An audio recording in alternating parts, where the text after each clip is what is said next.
kale namwe mujebale mukama akuma bigenda bitya birungi kyali balamu kakati ekibuzo ekyange kyenina kyaba kujjonkera waliwo abaana ba social media bakujjonkera obagamba bigambo ki anti banjokera ne Stalia ne Stebaka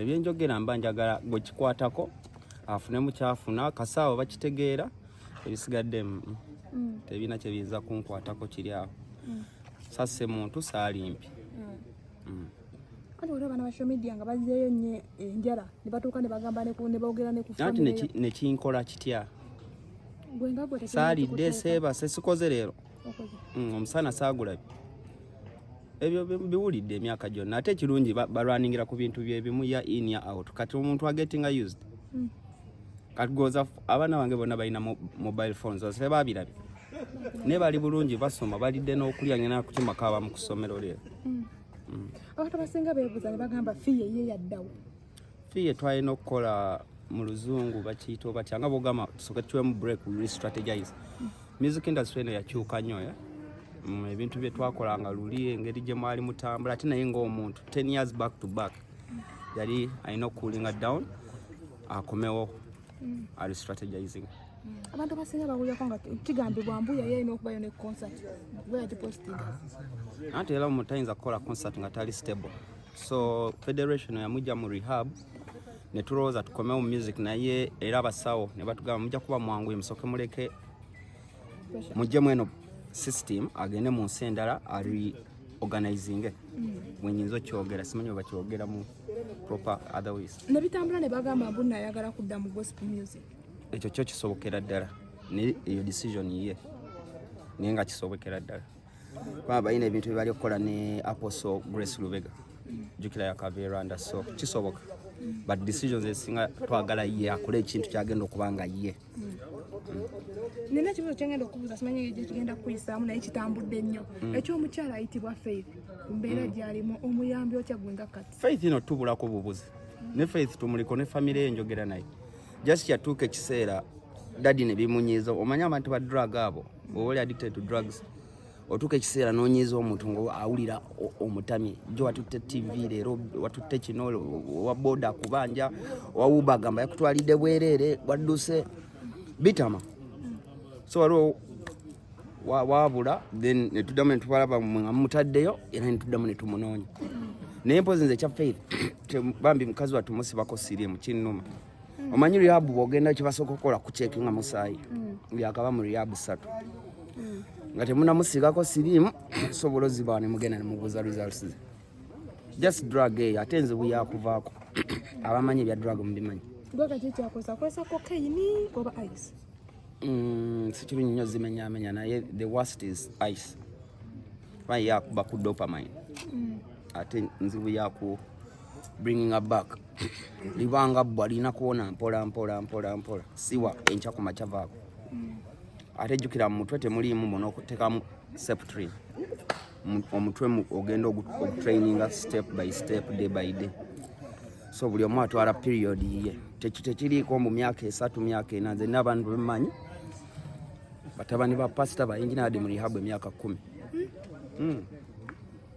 bamuteekayo n'abangajja ne bamuzaayo myaka 10 nga bali mu rotation eyo nekyetaaga nga either abantu bakwagala nnyo oba nga bagumiikiriza nnyo kimenya ate kiri expensive waliwo abantu abasinga okufollowing oba bakwagala ennyo oba bafaani bo bagambye bino ebintu abaana bebava ne bakokera ku social media tebirinawo bikussa gwe nga kati tebiteewolera kati era olaba following yange bwe yawulira mu byenjogera tebikwatagana ni follow me saakubako kadembu come and follow me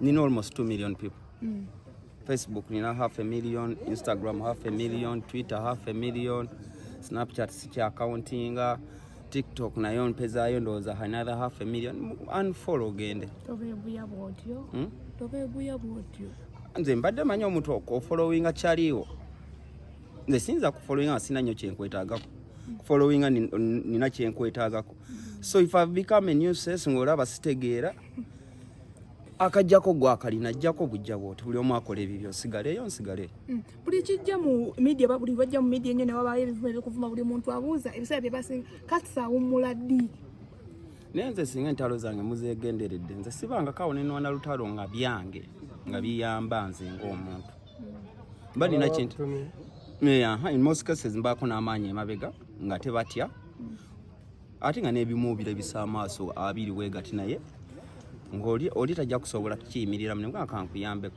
nze mumpeeyo olumu lwe nalwananga lwange. That is a sensitive statement, Kats. Abantu bakujajinga ne balowooza nti ebintu ebimu opinion batowayiyo bo bandooza yabala. Nati kati fe mu bulokole tulina ekintu kye bayita calling. Buli omu Katonda alina kyamuteeka ku nsokola.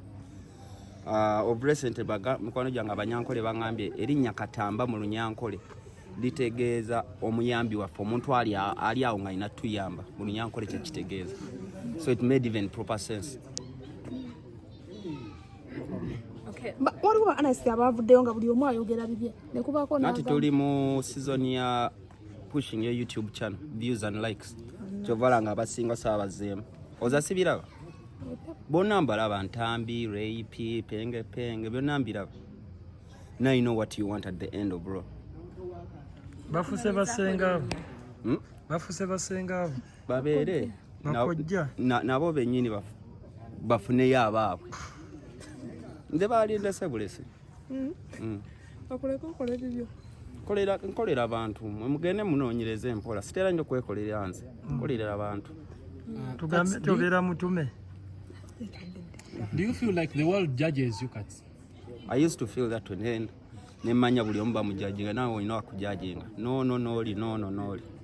So it's not just banjajingira mu public. Niwe gwa family gwejajinga mukazi ogwajajinga neighbor ogwajajinga landlord gwajajinga sijase kyange kiri public. How about feeling appreciated kubanga buli olucha? Nati kati ate bwe buzibu kati ate nze abantu abamappreciatinga usually tebaagala kamera kati kankyogero kwanga tuli wano oyo musajja asasula better basasula close to 9 million rehab ya fee naye ate nga nalina akava muvuma naye mbadde nalina vaayo nenchogerako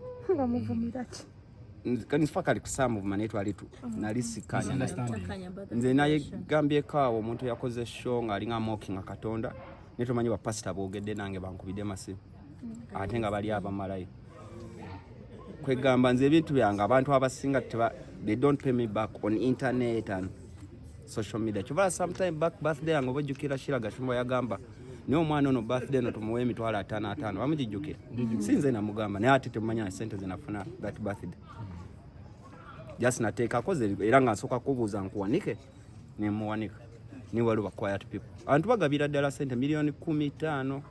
Era mwana yagambye mbu nnobeerawo kukusabiriza ningamba ate gundi legend waffe mugambye oyo nati nze okusabiriza siyinza kugaana kubanga fena tulinawo ekiseera wetuuka netusabiriza ziyinza okuba si ssente naye nga tusabiriza ate nze okusabiriza okwange temunsanga nga nfukamidde wansi nga ngamba mu nnyambe bwe mba nsabiriza kuba nange nina abagagga bange gwe nkubira ne mugamba bweyinga kigaanyi ninakuwaayo milioni 3 era mbasisabye naye ate nagamba saagala okyogereko.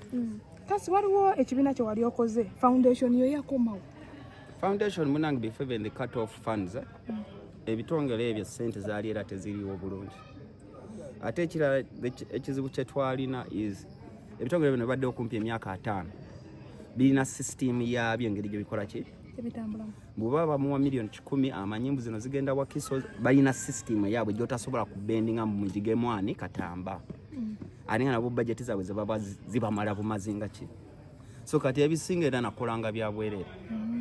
Wava emagaka onogamba ogenda kujja ku YouTube channel yo obengako obaka bwotegeeza abantu buli banga banga lewamenya nabyo wabirekera byakoya nogamba ko bite anedda kasita nalabayo post nga balooza ate njagala jikuza yakufuuka kasuku yakufuuka kuki nakansooka embireka saa nnyo omuntu kukola saa nnyo kwagala muntu kola kintu alina alooza njagala kifunamu nnyo naddala nga nkimanyi sigenda kifunamu nkireka waliwo ebyama byewayogedeko era nga byebaleetedde abantu okukuvuma. Nantebe nagambye nayogedde kyawedde ekyo sikiddamu. Waliwo abantu bajja ne bakuvuma ku social media nga bakozesa ku page yennyini nnyini obakolera kyo bablocking oba omuddamu omuyitako biiso. Munange nayiga mbu everyone has a view, buli omu alina something in their head. Kati ate bwanaasigala nakyo ayinza okusula obubi. Omuleka n'ayogera n'asanyuka nkavumye n'asulira awo ng'ali musanyufu. Okimanyi waliwo omuntu asanyuka ng'akuvumye nekimuwa essanyu n'alaga ne banne mulaba wenkasase budde. Omuleka olunaku lwe ne lutambula nange nkya ku makya n'enkeera n'entambuza olwange. Okubigambo abantu bebakuvumya walyokeddewo mu makya ne weekyawa n'ogamba naye baaba oba bino mbite mbiveemu mbeere mu bulamu bwange nga teri muntu ali gwendiko amanyi kola ebyange. Just we nagwiramu eddalo awo nali nfiiringa like bano abantu tebantegeera. But when nava mu eyo state ndaba bagikomezaawo emuggu wa ddalu. Buli omu nange baagamba muggu wa ddalu mu ngeri ye nange eddalu lyange liri awo. We navaawo kati nsobola okubanga kati wenzirayo nendaba ebintu nsobola okutegeera mbu awo bro tewaliiko. Oba okiraba awo zaali zigasse bro. That's a phase in life. Chagwa nkyaliwo. Muri wobeerawo wali olabiddwako ng'olabye nti abantu bakusiimye oba olaba tebakusiimye? Kati nze nga we nagambye bano ate abatono abampeereza nampeereza message n'angamba mutabani wange yagenda ku ddagala lwakubanga gwe oba mbu lwakubanga you never give up in life, you still going, you keep me going. Nze ne baba basatu kati gwe ne bumvuma 10 nga bada abasatu bampeereza message oba nzirabye. Mpozi kati my last question is amabaala ganeno gabaddemu your whole life. Olowooza nago tegagattako ku stress gw'olina? Munange ate ebbaala is a source of excitement. Nze njagala nnyo abantu okulaba abantu nga basanyufu. Kati simanyi lwaki mulowooza gali stressing. Kuba first of all mba mu kadrinki oba onyumya n'abantu n'ogwa mu Brian Fitch oba Brian Sali oba Rich Forever n'akuwaayo ebisatu. Kati stressing nga njijja. Namba never mock God. Simanyi wakiteeka mu Luganda. Never mock God. Tosoomoza Katonda. Seera kiba kinkwatako kera ku makya njogere ngambe si kituufu according to the Bible. Kiyinza okuba kituufu nga mutuddawo nga muli enkwacyo yammwe. Naye nze Bible gye nsomamu si kituufu. Ishara, we had King of the Mic, like Ochina Damne Chibila, because again you're hosting bars again. So should we hope this year again we're going to do King of the Mic? Your franchise Wagala yasigala gulibwa. Oli wajjana agamba asobola ogigula we do King of the Mic naye nganze kati awo wemugamba ebintu ebistress nga mumbyewala. Kuba sina King of the Mic eri awo gye nafunamu ssente. Mwalaba mbala yavaamu ssente nnyingi naye gye zaalaga. Ze zatuyamba ate ku tuwa gye twakola eya siriimu ya University ey'Obwereere. Endala ne nsasulako babboyi bange ne ze ne waako abayimbi. Kati Katonda abakuuma.